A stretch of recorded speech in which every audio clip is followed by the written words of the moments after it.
I think you can go to the Tapovanam tab.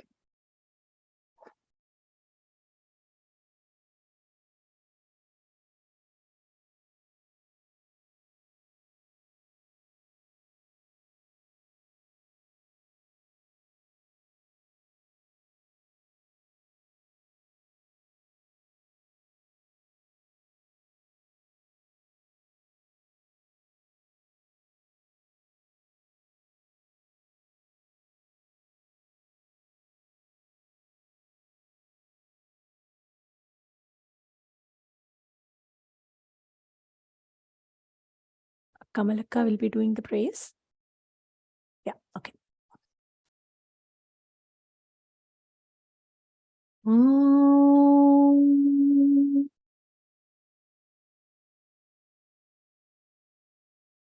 Om.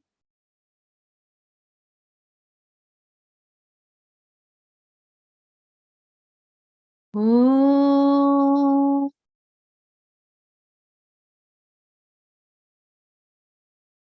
Om Sai Ishwaraya Vidmahi Satyadevaya Dhimahi Tanna Sarva Prachodayat.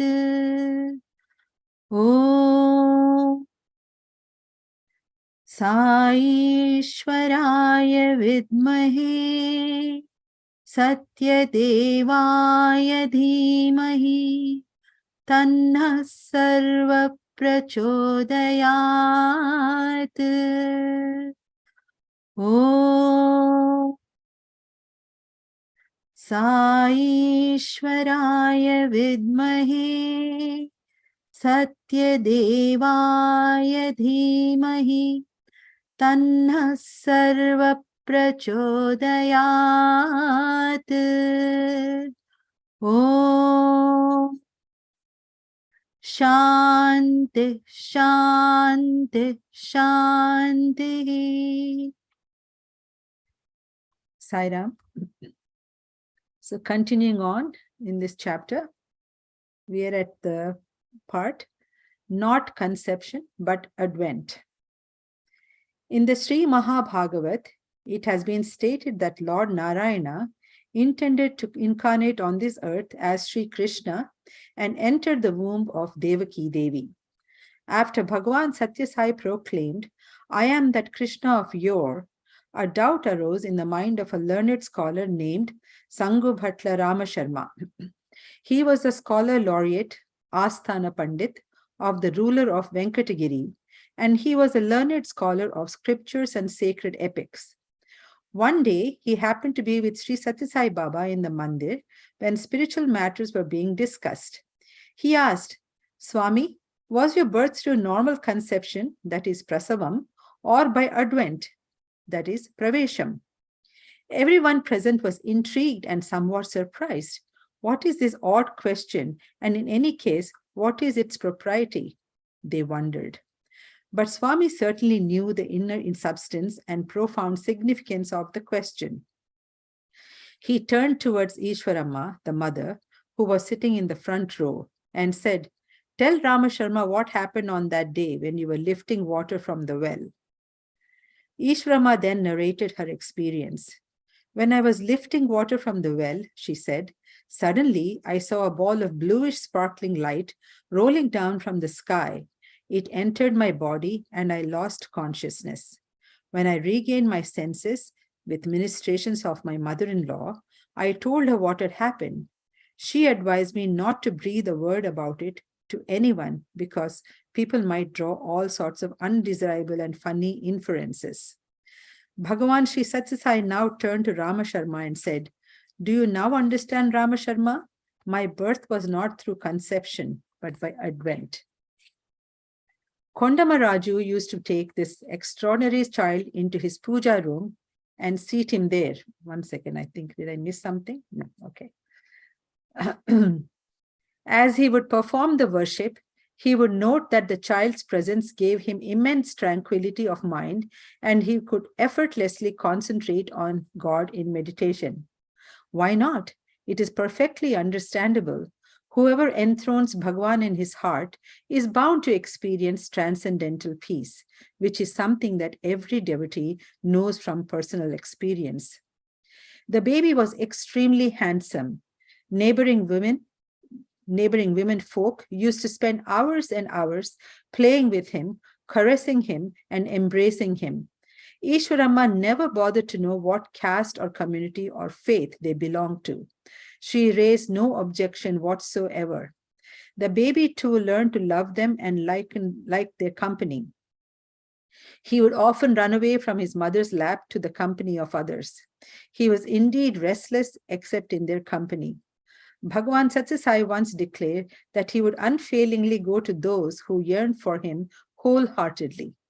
When we hear of his childhood pranks and plays, we realize that even as a child, he had been practicing what he declared much later, after he grew up. The house next to one adjoining Kondamaraju's belonged to a Karanam, village revenue official. The lady of the house was Subbamma.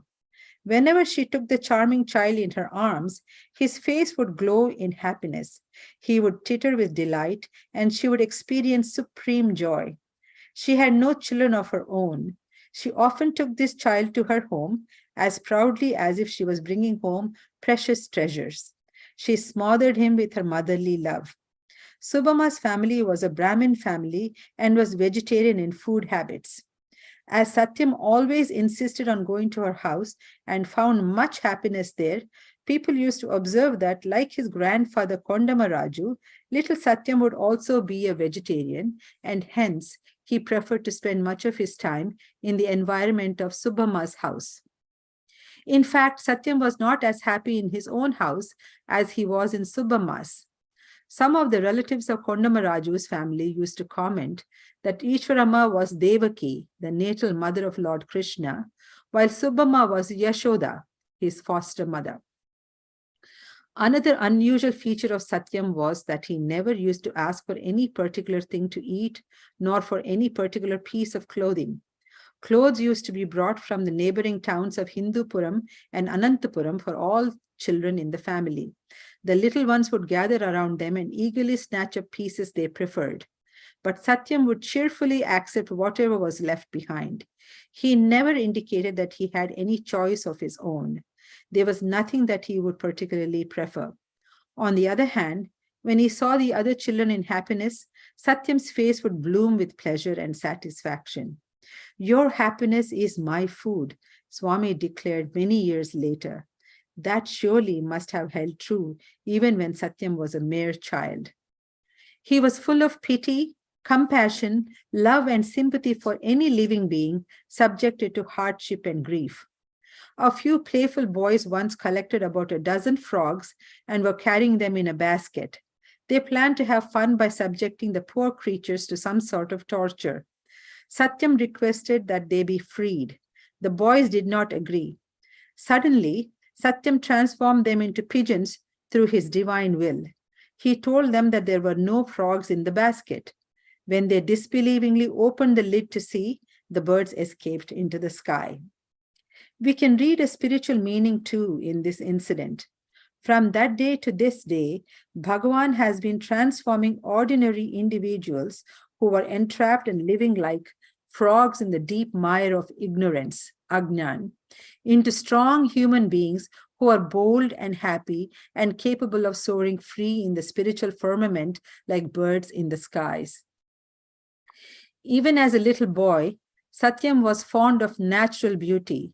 He spent much time contemplating nature, mountain peaks, stars, and sky gave him profound happiness as he contemplated on them spellbound. At such times, he appeared serene and serious, way beyond his tender age. The women of Puttaparthi, who had seen him so lost in his thoughts, used to refer to him as Brahmagnani, one who had attained supreme realization. They might have no doubt said so in mirth and frolic. They could never suspect that the boy they were making fun of was indeed a Brahmagnani. Should I go ahead? Divine touch. Ishwaramma and Karanam Subbamma would often sit at dusk in the front portico of their houses, overlooking the street, and spend time in conversation. Right in front of them in the street, Satyam would wear a bandage across his eyes and play hide and seek with his colleagues. That was the time when cattle headed home from pasture. There was always the risk of unruly animals trampling passers-by. Ishwarama would naturally feel apprehensive about her darling child's safety, but Subbamma would always reassure her, "Calm yourself and just keep watching. Nothing untoward will happen." The blindfolded Satyam would catch hold of some rogue animal. Under his gentle touch, the animal would become docile, lower its head, and move away harmlessly. Such incidents used to leave onlookers baffled. Probably because Satyam was born under the auspicious influence of the Arudra star, his heart would melt at the very sight of suffering. Arudra in Sanskrit means compassionate. If a hungry person stood at his door, Satyam would run inside, bring some food, and place it affectionately into the outstretched hands. The glow of happiness in the eyes of the hungry person would fill Satyam's heart with satisfaction. He used to bring to his home persons shivering from cold and gave them clothes to cover themselves. It was customary for people to carry fowl upside down by their legs, bound together, heads hanging down, a position torturous to the poor birds. Bullocks were goaded to move faster by twisting their tails cruelly. At the sight of such insensitive cruelty, Satyam would suffer the agony of the poor birds and animals in himself. After finishing school in Puttaparthi, Satyam went to the nearby town of Bukkapatnam and enrolled in the middle school. The loving mother watched with bated breath as her little child prepared day after day to go to Bukkapatnam. He was hardly out of his cradle, but now he had to walk all the way to the town. Satyam would put on a white shirt and shorts, apply vibhuti on his forehead and a red dot of vermilion to lend accent to it. With a small bag containing his simple midday meal of cooked ragi, a coarse grain, in one hand, and a bag of books in the other, he would bid her goodbye every morning. The poor lady's eyes would swim in tears. He would leave home at about 8:30 a.m. and return only at dusk. How could she endure the agony of his absence until then? Sadness haunted her every moment of the day. His fellow pupils at school were envious of Satyam. He was evidently the cynosure because of his excellent sense of cleanliness and immaculate orderliness.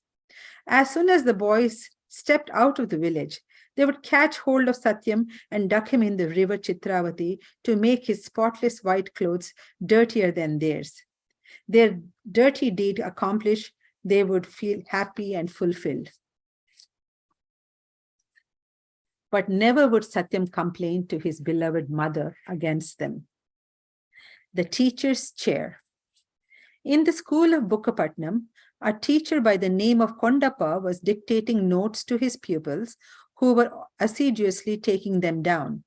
Satyam alone was not doing so, which annoyed the teacher.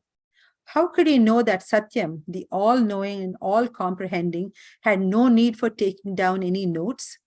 He ordered Satyam to stand upon the bench, a punishment usually meted out to delinquent boys. The boy meekly obeyed. Time passed and the bell struck to mark the end of that class, and Kondappa had to leave. Though he tried to get out of his chair, he could not, as it stuck to his bottom. The teacher who was to take the next class was Mehboob Khan. He came in and understood the situation. He asked Satyam to get down and be seated. As soon as Satyam took his seat, Kondappa was automatically released from his own chair. This was but one small leela, playful prank of Satyam, that was played merely to demonstrate that he was no ordinary run-of-the-mill schoolboy. News of this episode soon spread in Bukkapatnam and caused some unrest too. The incident proves that an incarnation of God cannot be bound by man-made limitations. In due course, Kondappa recognized Satyam's divinity and also wrote and published some poems in his praise. When the story of the teacher's chair reached Ishwaramma, she feared for the future of her boy's education. She cautioned Satyam, If you do not study hard and succeed in your schooling, you will have no future but to eke out a living by tending cattle. Well, can the word of Bhagwan's mother ever go wrong? Swami did not work hard at his studies in school, but as his divine mother had warned, he is certainly tending cattle. What are the animals now in his care? All living beings are now under his care and protection. That is why he has verily become Pashupati, the Lord of animals, one of the attributes of Lord Shiva.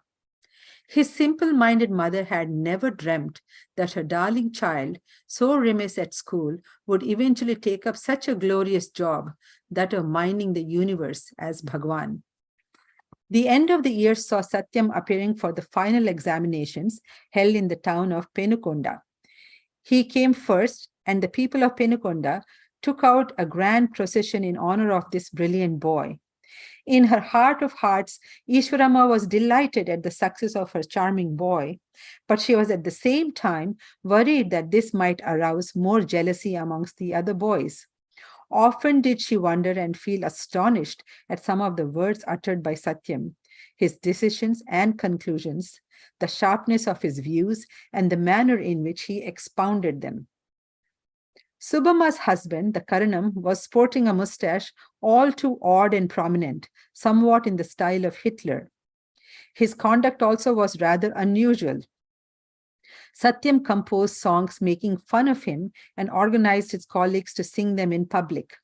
Ishwarama would not approve of such mischievous activities. She entrusted the task of correcting Satyam, of all people, to Subhama. Subhama admonished Ishwarama, "That little guru knows how to distinguish between good and bad. Leave him to him and let him be." With a mere wave of his hand, Satyam would materialize whatever his companions asked for, be it a fruit or a flower or sweets. When they asked to know where he was getting them from, he merely said that some celestial beings were giving them to him. Yes, there can be no doubt about what he claimed. Swami is the supreme master. It is but natural that heavenly beings should serve him with whatever he demands. Tiger Hunter Chided. It was around noon one day when a driver in uniform was noticed striding into Puttaparthi. As he walked in, birds on the branches of the trees raised loud cries of fear and distress. Satyam was sitting in the front portico of Karnam Subbamma's house conversing with his friends. As the driver stepped up there, the children scattered in fright. The man told Satyam that his master's jeep got stranded on the other bank of River Chitravati. The master was in a hot temper. Having heard that a boy of miracles was in this village, he had come here to obtain some vibhuti if it could get the master out of his problem. Satyam agreed to follow him to the jeep. The master was proudly stroking the dead body of a tigress, evidently shot by him in the forest. Satyam said to him, "What harm has this poor animal done to you? Why have you killed it for no reason? Her two little cubs are missing their mother and are feeling miserable. It was I who made your vehicle break down to make you realize this. Go back to those little motherless cubs, rescue them and entrust them to the care of a proper zoo. Never should you kill a living being for your own pleasure and enjoyment. You might shoot, but with only a camera, not with a gun. That would bring you name and fame." Surprisingly, the engine of the vehicle sprang to life with a mere touch of Satyam, and it went back the way it had come. Pedda Venkamaraju, Satyam's father, was in a panic situation at home for defying an Englishman, that too, one who was sporting a gun. His little son might invite trouble from the police. On the other hand, the Englishman felt remorseful. Some time later, he brought the skin of the dead tigress and offered it to serve as a footrest for Satyam. Even today, it is there in Prashanti Nilayam near Swami's throne, serving Swami as his footrest. Each and every incident of Swami's life serves as a mirror reflecting the essentiality of Satyam's divine personality. Swami is the personification of ahimsa, principle of non-violence, embodiment of compassion and pity for helpless creatures. He is Jesus Christ and Bhagwan Buddha personified. Bhagwan Sri Satyasai Baba is the teacher of teachers. Om Shri Satya Sai Parabrahmane Namaha.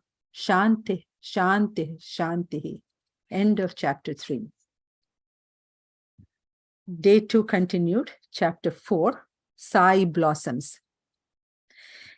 This Sai has come in order to achieve the supreme task of uniting the entire mankind as one family through the bond of brotherhood, of affirming and illumining the inner reality of each being in order to reveal the divine, which is the basis on which the entire cosmos rests, and of instructing all to recognize the common divine heritage that binds man to man, so that man can rid himself of the animal and rise to the divine, which is his goal.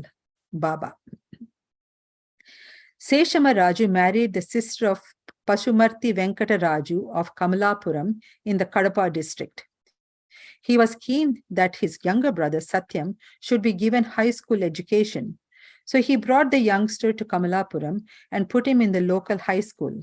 But it so happened that Seshama Raju had to himself leave the place and go elsewhere to undergo teacher's training. Pushpagiri festival.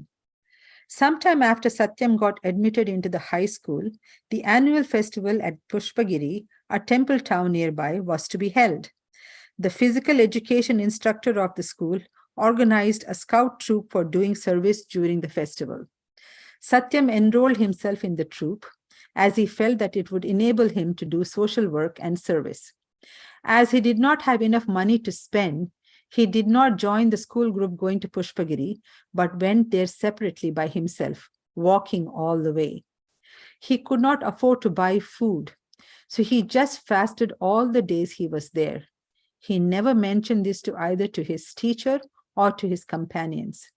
He cheerfully participated in all the social service activities of his troop. If anyone asked him whether he had his meals, he would hold out his hand for them to smell.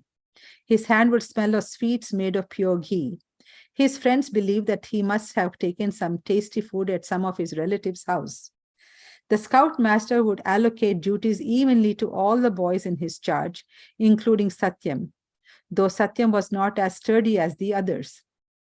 Restoring missing children to their parents, providing drinking water to the pilgrims, looking after their medical requirements, and rendering first aid.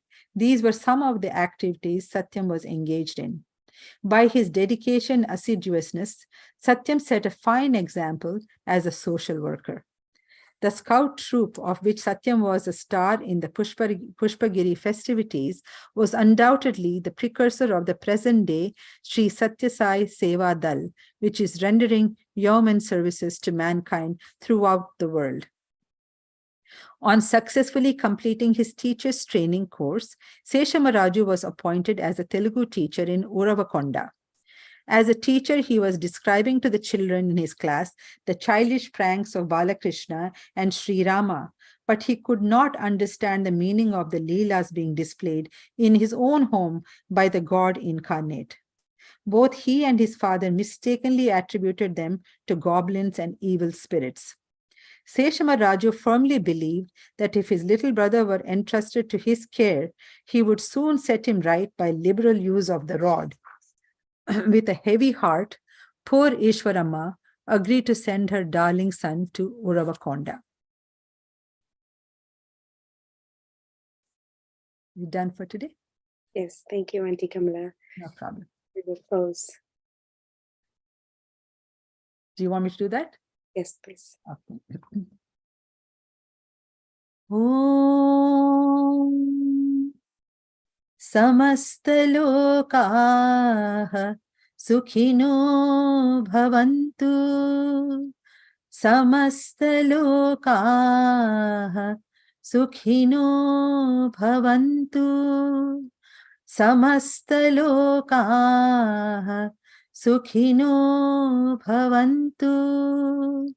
Om Shanti, Shanti, Shanti. Sai Ram.